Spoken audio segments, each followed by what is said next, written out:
In February 2022, two important world leaders met in Beijing.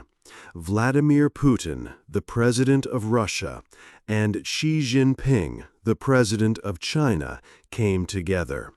They made a big announcement. They said their countries shared a friendship with no limits. This meant they would work together very closely in all areas, with nothing off limits. Their talk was like a plan for a new world. They both want to change how the world works today. They do not like that one country, like the United States, has most of the power. Instead, they want a world with many powerful countries. This idea is called a multipolar world. They want to challenge the current world order that was set up after the Cold War. They believe this new way is better and fairer for all nations. This close partnership between China and Russia makes many people ask questions. Is this friendship truly strong and long-lasting? Or is it just for show, a way to gain more power together? Is it a real alliance that will change global power?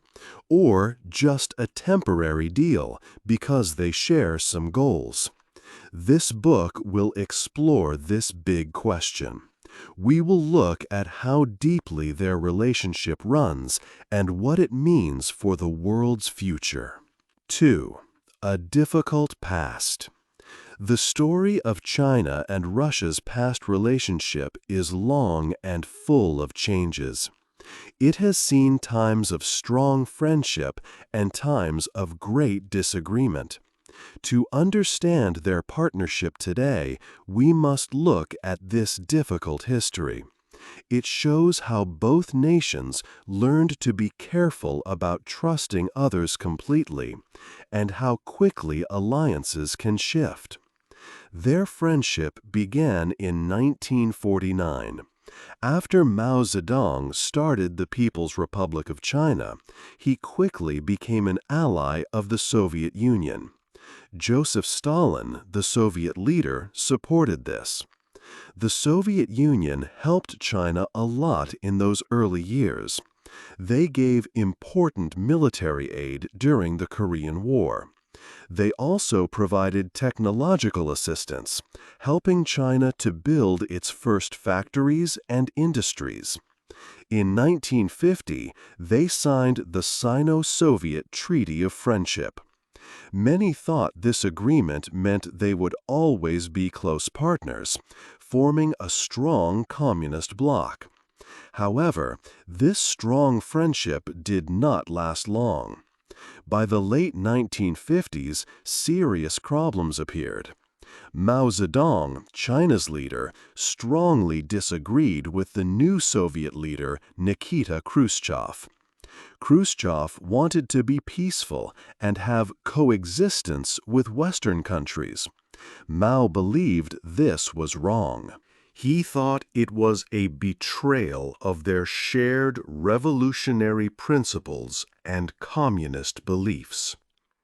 The two leaders also did not like each other personally, which made their political and ideological differences much worse. This growing tension led to a big break in their relationship during the 1960s. This dramatic event was known as the Sino-Soviet split. For almost 30 years after this, China and the Soviet Union were not friends. They became bitter enemies.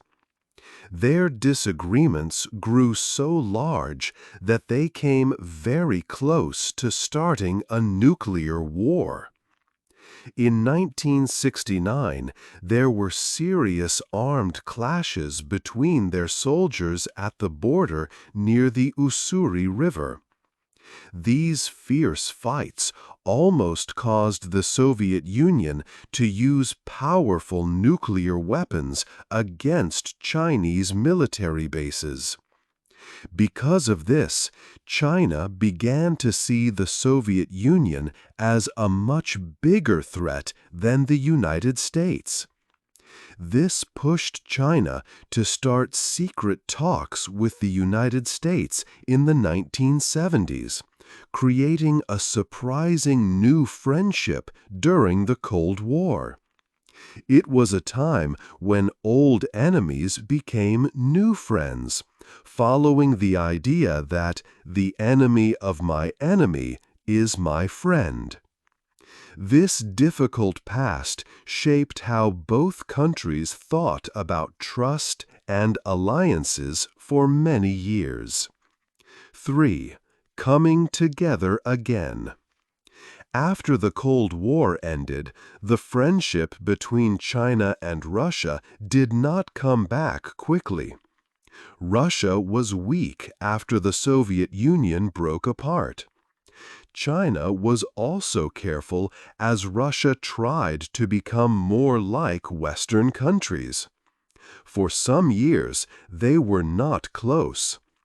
But in the 1900s, things started to change. Both countries felt treated badly by Western nations. Russia worried when NATO, a military group, expanded closer to its borders. Russia saw this as a broken promise. In 1999, NATO bombed Yugoslavia. This made Russia believe that Western countries would act without thinking of international rules. At the same time, China also felt upset. In 1999, the Chinese embassy in Belgrade was bombed during the Kosovo conflict. The United States said it was an accident, but China felt it showed American dislike for strong countries that challenged them. These events made both Russia and China feel that the West was against them. They shared this feeling of being unfairly treated. This feeling grew stronger over the next years. The global money crisis in 2008, which started in America, made both countries think that the American way of business was not good. Also, both Russia and China faced criticism and economic punishments from Western countries. This happened after Russia's conflict with Georgia in 2008 and after China showed more power in the South China Sea. These actions from the West pushed Russia and China closer together. They saw each other as partners facing similar problems. A very important moment was in 2014. Russia took Crimea from Ukraine. Because of this, Western countries put many strong rules and punishments, called sanctions, on Russia. These sanctions hurt Russia's economy. Russia could no longer easily sell its energy to Europe or use Western banking systems. Russia needed new friends and new markets. So, Russia turned to China. China did not openly say it agreed with Russia's actions in Ukraine, but it began to buy much more oil and gas from Russia. China also helped Russia with trade and money. This was a critical step. Their partnership was no longer just about shared problems. It became about helping each other survive against Western pressure. This brought China and Russia much closer, building a new and important bond between them. 4. Money and power. The money and business relationship between China and Russia is a very important part of their strong friendship. Their economies fit together well, like two puzzle pieces. China has a huge number of factories and needs a lot of energy and basic materials to keep them running. Russia, on the other hand, has some of the biggest supplies of oil, natural gas, metals, and farm products in the world. This natural fit helps them trade a lot. In 2023, the total trade between them was $240 billion US. This made China Russia's biggest trading partner. A key part of their business is energy. Russia sells a lot of its oil to China. It also sends a growing amount of natural gas through big pipes. One such pipe is called the Power of Siberia. It started working in 2019 and will send an enormous amount of gas each year. This 30-year contract, worth $400 billion, is one of the largest energy deals ever. It shows that both countries want to depend less on energy supply lines controlled by Western countries.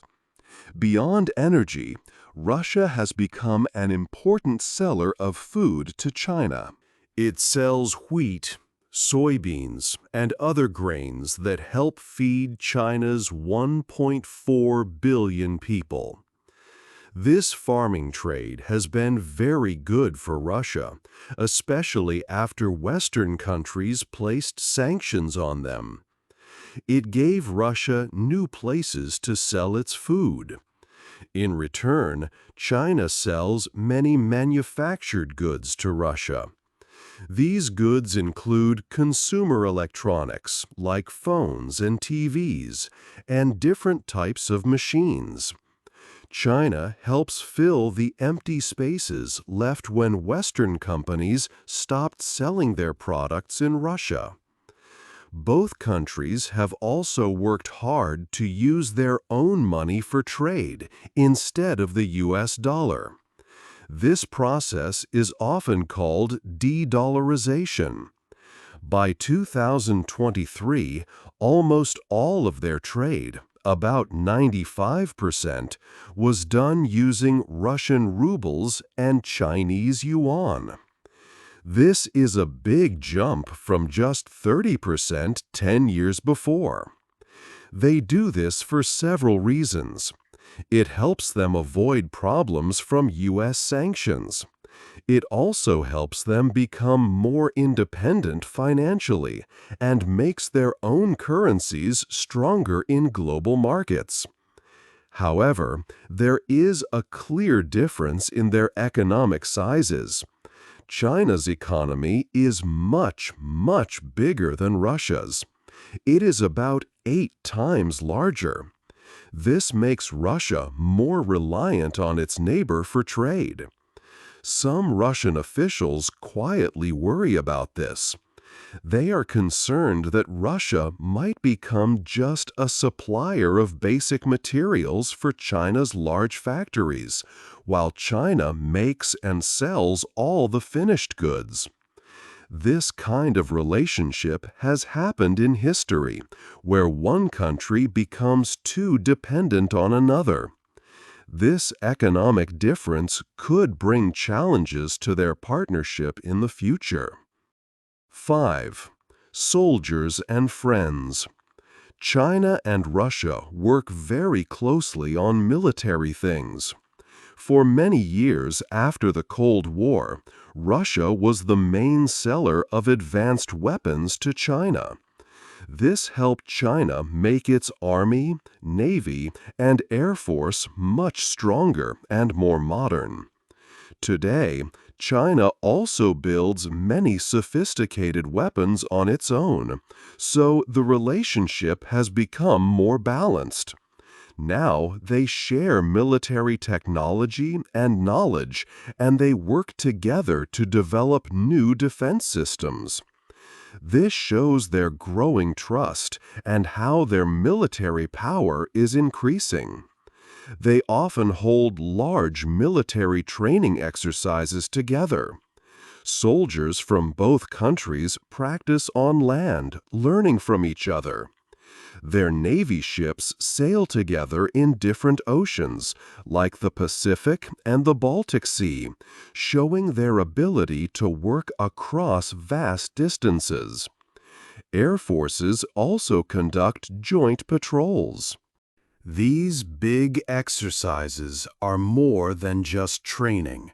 They send a clear message to other countries, especially the United States and its allies, that China and Russia can coordinate their military actions and are ready to face any challenges together. This strong cooperation helps them project power globally. Beyond direct military training, China and Russia support each other in important international organizations. At the United Nations Security Council, a very powerful part of the UN, both countries have the power to stop decisions. They often vote in similar ways and work together to block initiatives that they do not agree with, especially those proposed by Western nations. This diplomatic coordination helps them challenge the traditional world order led by the West. They want a global system where many countries have power, not just a few. They have also played a big role in creating their own international groups. One key group is the Shanghai Cooperation Organization, known as the SCO. This organization focuses on security in Central Asia and has grown to include other important countries. Another significant group is BRICS, which stands for Brazil, Russia, India, China, and South Africa. BRICS aims to create an alternative to Western-dominated economic and political institutions, allowing these nations to cooperate on their own terms. These groups help China and Russia build a network of like-minded partners. This military and political partnership shows how deeply China and Russia are connected. They believe that working together in these ways makes both countries more secure and powerful on the world stage. Their cooperation helps them achieve their shared goals for a different kind of global future, where their influence is much greater. This friendship in soldiers and politics is a very important part of their overall relationship, helping them challenge existing world structures and build new ones. 6. A shared dream. China and Russia share many ideas about how the world should work. They both believe that the current world order is not fair. This order was mostly built by the United States and its allies after the Cold War.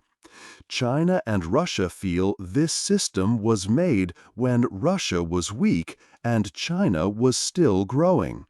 They think it helps Western countries keep their power and stops other big countries from becoming truly strong.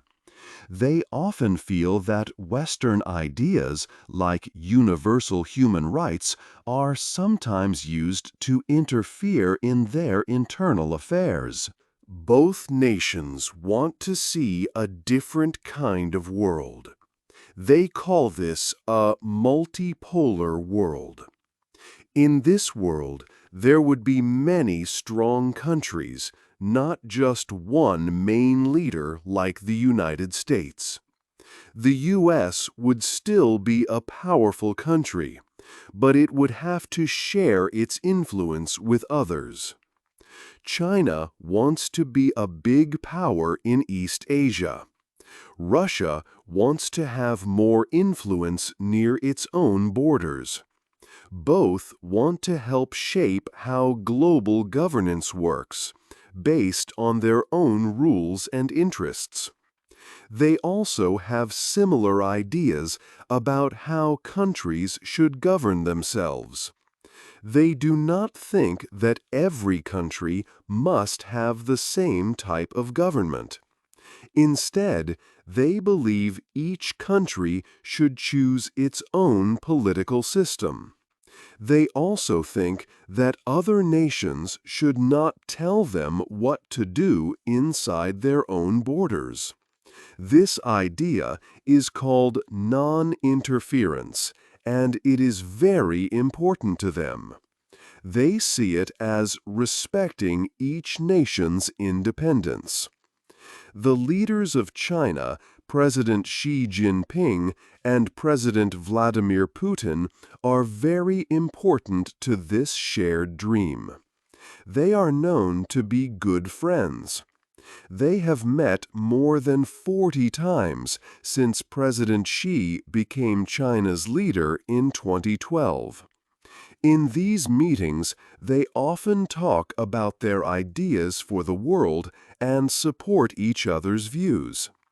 Both leaders rose to power with promises to bring back their nation's past greatness.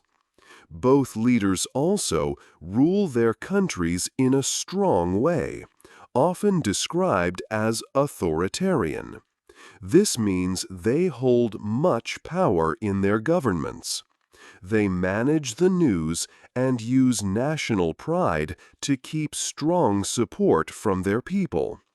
This similar way of leading helps them understand each other very well. It makes their partnership stronger because they believe in the same kind of firm leadership. Their shared vision aims to create a global system that better reflects their values and goals. 7. Problems in the partnership. The friendship between China and Russia is not always easy. Even with strong words about their no-limits partnership, there are some problems. These issues could make their cooperation difficult in the future. One big problem is that China is much stronger than Russia. China's economy is about 8 times larger. This difference in power can make Russia feel worried.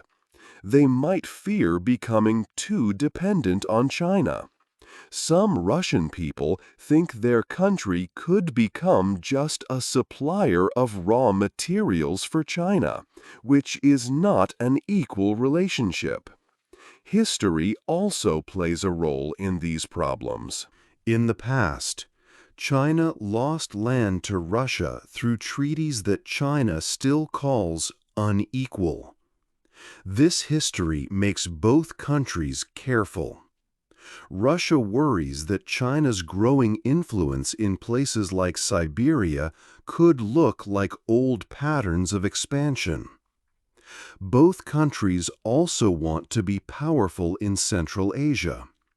Russia has always seen this area, which used to be part of the Soviet Union, as its own special zone. But China is now building many roads and projects there through its Belt and Road Initiative.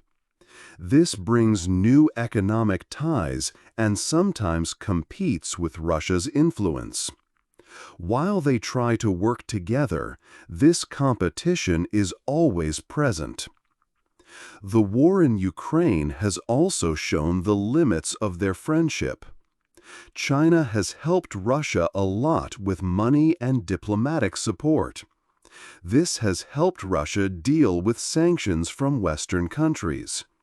However, China has been very careful not to send direct military help. This is because China does not want to face new sanctions from countries in the West. It seems China also thinks Russia's decision to go to war was a mistake. They believe it made NATO stronger and made Russia more alone in the world. This cautious approach shows that China always puts its own global interests first. These differences show that while China and Russia work together, they also have their own goals and worries. Their partnership is strong but not perfect. 8. What happens next? The partnership between China and Russia is complex and very important. This partnership is changing the world. It creates a big challenge for the United States and its allies. They need to understand this new power. Its future is not certain. It depends on how they solve their problems. For example, China's economy is much bigger than Russia's. Russia worries about being the weaker partner. They also have different main goals. China seeks economic growth and power in Asia. Russia focuses on its borders and European security. These differences could cause problems. They must also do more than just oppose the West. To build a multipolar world, they must create new systems. They need new rules and groups that offer stability and growth, not just Western leadership. This will show if their world visions are truly shared, or only against the West. This partnership has already made big changes. It has complicated U.S. diplomacy. It has made the U.S. and its allies think more about security. Their decisions will shape global governance in the 21st century. It will influence whether different systems can live peacefully, or if they will compete for dominance. What do you think is the biggest challenge for the China-Russia partnership in the coming years? Hey there! Just a second before you go. If you learned something new today, please give this video a like, write your thoughts in the comments, and subscribe to the channel. It only takes a second, and it really, really helps to create even better English videos for you. Your support means the world. Thank you.